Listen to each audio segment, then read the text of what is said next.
नमस्कार। चलिए आज शानदार कंपनियों के सबसे बड़े राज से पर्दा उठाते हैं। कभी सोचा है वो कौन सी एक चीज है जो एक अच्छी कंपनी को एक महान मतलब दशकों तक चलने वाली कंपनी बना देती है? इसका जवाब एक ऐसी चीज में छुपा है जो दिखती नहीं पर बहुत मजबूत होती है। इसे कहते हैं इकोनॉमिक मोट। देखिए, बिजनेस की दुनिया ना एक घने और बेरहम जंगल की तरह है। यहाँ हर तरफ मुकाबला है और सर्वाइवल ऑफ द फिटेस्ट का खेल चलता है। हर कंपनी अपनी जगह बनाने और उसे बचाने के लिए लगातार लड़ रही है, और ये लड़ाई यकीन माने बहुत क्रूर हो सकती है। और इस जंगल का एक कड़वा सच ये भी है कि ये सबके लिए बराबर नहीं है। कुछ इंडस्ट्रीज में मुकाबला इतना भयानक होता है कि वहां बस टिके रहना ही एक बहुत बड़ी जीत मानी जाती है। और वहीं दूसरी तरफ कुछ इंडस्ट्रीज ऐसी भी हैं जहां कामयाब होना थोड़ा कह सकते हैं आसान होता है। तो एक इन्वेस्टर होने का सबसे बड़ा फायदा यही है कि हम चुन सकते हैं कि हमें शिकार कहां करना है। तो फिर सवाल ये उठता है कि इस कंपटीशन के जंगल में किसी भी बिजनेस के लिए सबसे बड़ा और सबसे भरोसेमंद सुरक्षा कवच आखिर है क्या?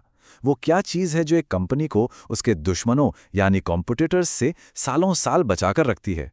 और इसी सवाल का जवाब है एक इकोनॉमिक मोट।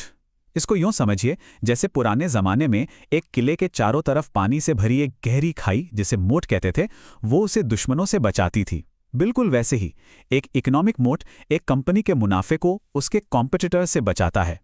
ये एक ऐसा टिकाऊ कॉम्पिटिटिव एडवांटेज है जिसकी नकल करना लगभग नामुमकिन होता है। अच्छा, इस कॉन्सेप्ट को और अच्छे से समझने के लिए ना दो बिल्कुल अलग अलग इंडस्ट्रीज को देखते हैं। एक तरफ है ऑटो पार्ट्स इंडस्ट्री। यहाँ 13 में से सिर्फ 2 कंपनियों के पास मोट है। कंपटीशन इतना ज्यादा है कि सफलता आती जाती रहती है। और दूसरी तरफ है एसेट मैनेजमेंट इंडस्ट्री। यहाँ देखिए 18 में से सभी 18 कंपनियों के पास मोट है। यहाँ बिजनेस मॉडल ज्यादा मजबूत हैं और जो एक बार सफल हो जाता है वो लंबे समय तक टिका रहता है। ठीक है, तो सवाल ये है कि ये मजबूत सुरक्षा कवच, ये मोट्स आखिर मिलते कहाँ हैं? अगर हमें ऐसी कंपनियों को ढूंढना है तो अपनी खोज कहाँ से शुरू करनी चाहिए? मतलब कौन सी इंडस्ट्रीज मोट्स के लिए सबसे अच्छी जगह हैं? ये जो डेटा आप देख रहे हैं, ये एक तरह से इन्वेस्टर्स के लिए खजाने का नक्शा है। ये हमें सही दिशा दिखाता है। मॉर्निंगस्टार के एनालिसिस के हिसाब से मीडिया, यूटिलिटीज और फाइनेंशियल सर्विसेज जैसे सेक्टर्स में मोट वाली कंपनियां मिलने की संभावना सबसे ज्यादा है। ये वो उपजाऊ इलाके हैं जहां मजबूत सुरक्षा कवच वाली कंपनियां मिलने की उम्मीद सबसे ज्यादा होती है। तो आखिर इन सेक्टर्स में ऐसा क्या खास है? चलिए समझते हैं। सॉफ्टवेयर कंपनियों में अक्सर हाई कस्टमर स्विचिंग कॉस्ट होते हैं। मतलब एक बार कोई कस्टमर उनके सॉफ्टवेयर को अपने सिस्टम में बिठा लेता है तो उसे बदलना बहुत मुश्किल और महंगा पड़ता है। बिजनेस सर्विसेज कंपनियां अपने क्लाइंट के काम में इतनी गहराई से जुड़ जाती हैं कि वो उनके ऑपरेशन का एक जरूरी हिस्सा बन जाती हैं। फाइनेंशियल सर्विसेज में घुसना ही बहुत मुश्किल है और ग्राहकों का पैसा एक बार आ जाए तो सालों तक वहीं टिका रहता है। और कंज्यूमर गुड्स, यहाँ तो टाइमलेस ब्रांड्स होते हैं जो पीढ़ियों तक लोगों के दिलों पर राज करते हैं। और अब दूसरी तरफ कुछ इलाके बंजर जमीन की तरह हैं, जहां मोट बनाना और उससे बनाए रखना बहुत ही मुश्किल काम है। जैसे हार्डवेयर कंपनियां, यहां एक ब्रांड को दूसरे से बदलना बहुत आसान होता है।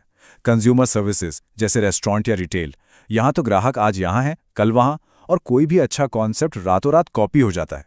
और इंडस्ट्रियल मटीरियल्स में तो अक्सर कीमत ही सब कुछ होती है। यहां प्राइस वॉच चलता ही रहता है। तो हमने ये तो समझ लिया कि मोट कहाँ ढूंढना है, पर हम उसे पहचानेंगे कैसे? अच्छी बात यह है कि मोट सिर्फ एक कहानी नहीं है, इसे हम कुछ खास नंबरों से माप भी सकते हैं। आखिर मोट का मकसद ही है कंपनी को लंबे समय तक प्रॉफिटेबल बनाए रखना। तो चलिए देखते हैं कि इस प्रॉफिटेबिलिटी को नापा कैसे जाए। देखिए, किसी भी कंपनी का सबसे बुनियादी काम होता है पैसा लेना, उसे अपने बिजनेस में इन्वेस्ट करना और उस इन्वेस्टमेंट से और ज्यादा पैसा बनाना। बस एक मोट की असली ताकत इसी बात से मापी जाती है कि कंपनी लगाए गए हर रुपए पर कितनी कुशलता से मुनाफा कमा रही है। पहला मेट्रिक है रिटर्न ऑन एसेट्स या ROA। इसे ऐसे समझिए कि कंपनी के पास जो कुछ भी है, उसकी बिल्डिंग, मशीनें, कंप्यूटर, वो सब उसके एसेट्स हैं। ROA ये बताता है कि कंपनी अपने इन सारे एसेट्स का इस्तेमाल करके कितना मुनाफा कमा रही है। एक रूल की तरह ये याद रख सकते हैं कि अगर कोई कंपनी लगातार 7% से ज्यादा का ROA जनरेट कर रही है तो ये एक अच्छे मोट का संकेत हो सकता है। अगला और बहुत ही पॉपुलर मीट्रिक है रिटर्न ऑन इक्विटी या ROE। ये मापता है कि कंपनी शेयर होल्डर्स के लगाए गए पैसे पर कितना रिटर्न कमा रही है। ये बहुत उपयोगी है, लेकिन इसमें एक पेंच है। कोई भी कंपनी बहुत ज़्यादा कर्ज लेकर यानी दूसरों के पैसे का इस्तेमाल करके अपना ROE कागज़ पर बढ़ावा दिखा सकती है। इसलिए ROE देखते समय कंपनी के कर्ज पर नज़र रखना बहुत ज़रूरी है।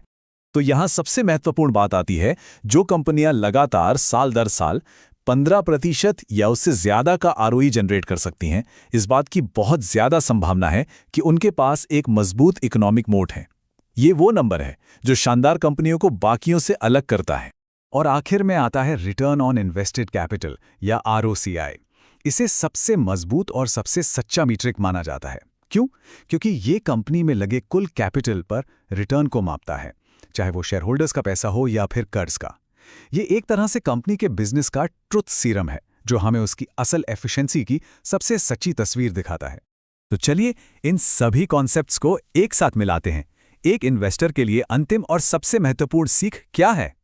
इस सारी जानकारी का इस्तेमाल असल दुनिया में कैसे करना चाहिए? एक बहुत मशहूर बैंक लुटेरा था विली सटन। जब उससे पूछा गया कि वो हमेशा बैंक ही क्यों लूटता है, तो उसने बड़ा सीधा सा जवाब दिया, क्योंकि पैसा वही है।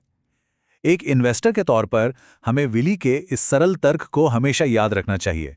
हमें उन इंडस्ट्रीज पर ध्यान लगाना चाहिए जो स्वाभाविक रूप से ज्यादा प्रॉफिटेबल हैं, जहां पैसा बनाना आसान है।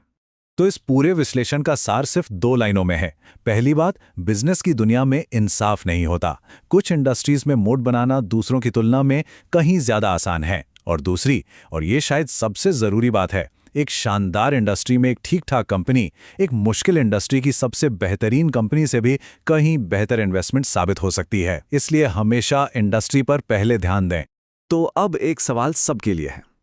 आज जो कुछ भी हमने सीखा है, उसका इस्तेमाल करके अपने अगले इन्वेस्टमेंट में एक इकोनॉमिक मोट की पहचान कैसे की जाएगी, इस पर विचार जरूर कीजिएगा।